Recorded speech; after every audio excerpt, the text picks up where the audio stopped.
நம்ம எந்த ப்ரொஃபஷனில் இருந்தாலும் ஜெயிக்கணுன்றதுக்காக அதில் இறங்குவோம். ஜெயிச்சுக்கிட்டே இருந்து ஜெயிச்சு ஒரு பாயிண்ட்ல ஜெயிக்கிறதுக்கு எதுவுமே இல்லைன்னா அப்போ எப்படி மோட்டிவேஷன் நமக்கு வரும்? மேக்னஸ் கார்ல்சன் பற்றி எல்லாருக்கும் தெரிஞ்சிருக்கும். அவர் செஸ் சாம்பியன்றதை விட செஸ் லெஜெண்ட்னு சொல்லலாம். 2024 ஃபிடே வேர்ல்ட் சாம்பியன்ஷிப்லேருந்து ஆனால் வெளில வந்துட்டாரு.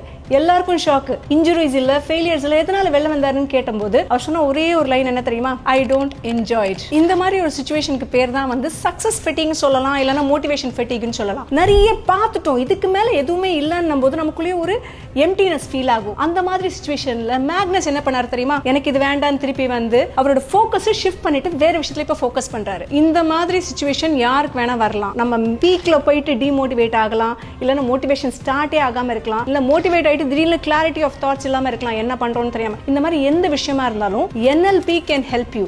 NLP ஓட techniques will give you clarity, direction and goal as well. நீங்க அந்த சிச்சுவேஷன்ல இருக்கீங்கன்னா, are you ready to reset your mind?